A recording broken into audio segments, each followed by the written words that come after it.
So when you're looking at the sources, I just wanted you to get an idea of where the sources look. What we've got to do with the students is we can't just have them do what you just did. You have already developed a skill set or a set of tools where you know how to look at different documents. So what we've got to do is coach them on the way to go through each of the sources. So what I want you to do is direct your attention up here, if you will. And where I got this, if you were to go back to the perspectives page, this is the spaces technique. And we've talked about this generally, but I just want to go back and review it quickly.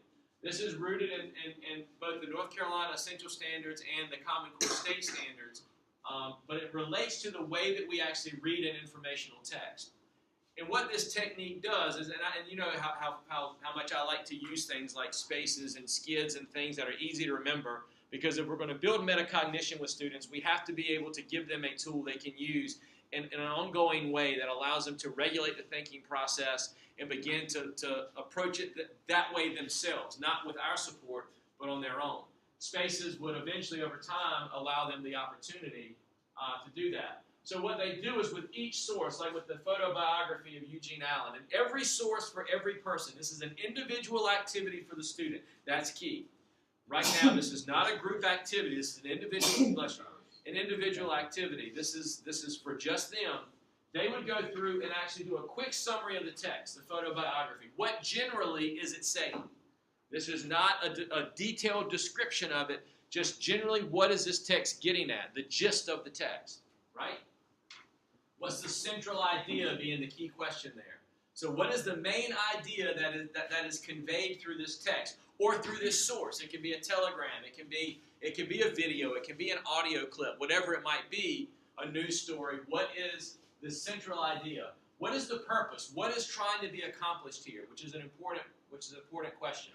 What is the author's purpose? How do we know this? What in the text tells us that? So they would need to tell us what the author was trying to accomplish by doing this, right? So in that telegram to JFK, what was Jackie Robinson trying to accomplish? How is it structured? What type of text is it? Is it a video? Is it a picture? Is it a telegram? And so how is it structured?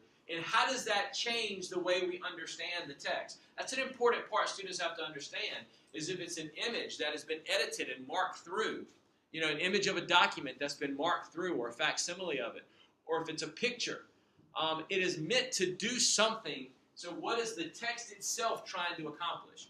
You know, what is, for instance, there's a famous picture of George Wallace, and there's one where it's zoomed in. Actually, I'll tell you an even better one. There's one of Malcolm X that I actually included. And one of them is a zoom in of Malcolm X, just showing him, you know, delivering a fiery speech. But when you zoom out and you begin to see the reaction of the crowd around him, it adds even more fire to the picture, right? So when the photographer framed that picture, they framed it purposefully. So how is this text, whatever it might be, this source, structured?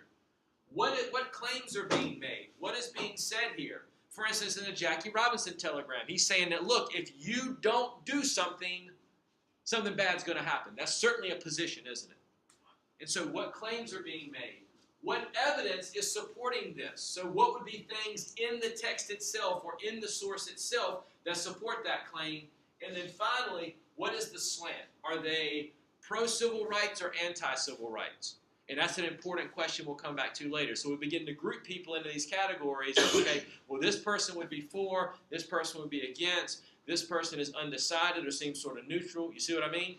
But you're trying to get them to see that people fall on both sides of the fence of an issue, that people are bringing with them certain sort of perspectives, that they're bringing with them certain ways of thinking, and that begins to get them to question the source and think, well, who might have had that other one? This is key. The idea of this spaces analysis strategy is key to them beginning to look at multiple texts. Yeah, the claims. So, for instance, in the Time magazine photo essay of Eugene Allen, they are showing you a series of pictures, right? What is the purpose of that series of pictures? To show you Eugene Allen's importance. That they show you pictures of him beside prominent people to show that he is there. So what the claim of that text, which would be a series of pictures, the claim of that text is that Eugene Allen is an important figure. Got it? What is being said? What is the argument that's being said through whatever the sources are? And then finally, of course, we get down to where the slant is. Once we have done that, and I want to sort of end with this today. Once we have done that, we can now go, and so the students would go through that process, right? Students would go through that process, and they would look at all of the sources. They would look at all of the texts. They would utilize the spaces to analyze every one of them. And this is a huge one. You wouldn't have to do quite as many if you wanted to limit it in time, right? You maybe only choose 4 people from different perspectives. But now they go to this sort of analysis at the end. So go to that reflections and click on that survey. Notice what this does. And this is where the real sort of learning comes in. Not only the learning, and remember, with the spaces, you're going to have to coach them, right? You're going to have to use many examples and maybe actually go through several of the documents the first few times you use that strategy with them.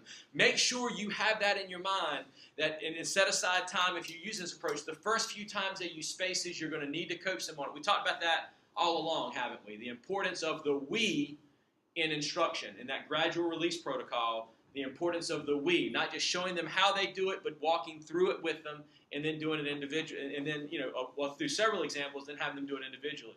But once they've looked at all this, we come right back to our questions, right? What was the movement all about? Who was involved in it? Same 2 questions.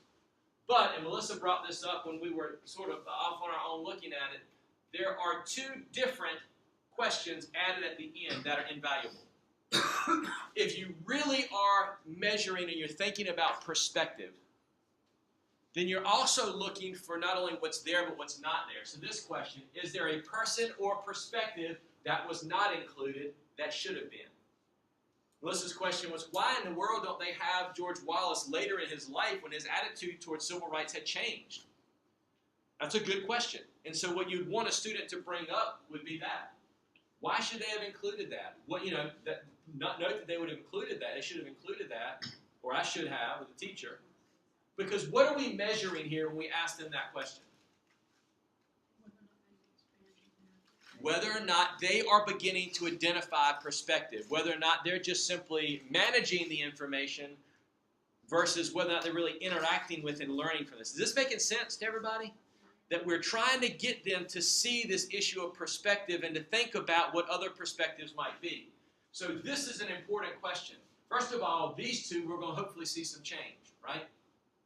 But here, for instance, what's a perspective that wasn't included here? Nothing about women in this. Nothing about Latinos, right? Purposefully left out because I want to measure whether or not students can see that. And then maybe talk about, these are great discussion questions to end this. So they complete the survey and you can finish this off with a discussion. And then this one, what did you learn as a result of the experience? And here's where, again, we can begin to see, I learned this about it. And this actually can be used as an assessment at the end.